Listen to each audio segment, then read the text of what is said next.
తెలంగాణ రాష్ట్రంలో యూరియా కొరత అన్నది లేదు. ఈరోజు తెలంగాణ రాష్ట్రంలో ఉన్నటువంటి వ్యవసాయ శాఖ నుంచి ఇండెంట్ వచ్చింది 9,00,000 మెట్రిక్ టన్నులకి వాళ్ళు ఇస్తే ఇప్పటికే 12,00,000 పైచిలకు మెట్రిక్ టన్నులు అన్నది కేంద్ర ప్రభుత్వం మంజూరు చేయడం జరిగింది. మిత్రులారా, ఈరోజు తెలంగాణ రాష్ట్ర ప్రభుత్వం ఈ యొక్క యూరియాని బ్లాక్ మార్కెట్కి తరలిస్తుందనడంలో ఎటువంటి సందేహం లేదు. స్వయాన వ్యవసాయ శాఖ మంత్రి గారే చెప్తా ఉన్నారు, ఈ రాష్ట్రంలో వ్యవసాయానికి సంబంధించి యూరియా కొరత ఉన్నది అని చెప్పి స్వయాన వ్యవసాయ శాఖ మంత్రివర్యులు శ్రీ తుమ్మల నాగేశ్వరరావు గారు చెప్తా ఉన్నారు. ఉమ్మడి ఖమ్మం జిల్లా నుంచి ప్రాతినిధ్యం వహిస్తున్నటువంటి తుమ్మల నాగేశ్వరరావు గారు ఈరోజు యూరియా కొరత ఉంది అంటున్నారు.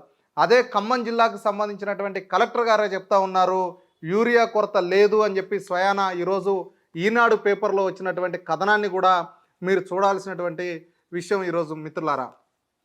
దీన్ని బట్టి ఒకటి అర్థం చేసుకోవాలి, స్వయాన ఖమ్మం జిల్లా కలెక్టర్ గారే చెప్పారు జిల్లాలో యూరియా కొరత లేదు, ఎవరైనా అపోహలు సృష్టించి ఆందోళనలు చేయాలని చెప్పి చూసినట్టయితే దాన్ని నమ్మవద్దు అని చెప్పినటువంటి విషయం కూడా మీ అందరికి ఒకసారి మనవి చేస్తూ ఉన్నాం. చూడాలి, మంగళవారం ఆగస్టు 19వ తేదీ అంటే ఈరోజు పేపర్లో వచ్చినటువంటి కథనం ఇది. ఉమ్మడి ఖమ్మం జిల్లాలో యూరియా కొరత లేదు అని చెప్పి ఒకసారి చూసినట్టయితే ఆగస్టు 15వ తేదీని ఉమ్మడి ఖమ్మం జిల్లాకు సంబంధించి 2,600 పైచిలకు మెట్రిక్ టన్నుల యూరియాని కేంద్రం నేరుగా పంపించడం జరిగింది.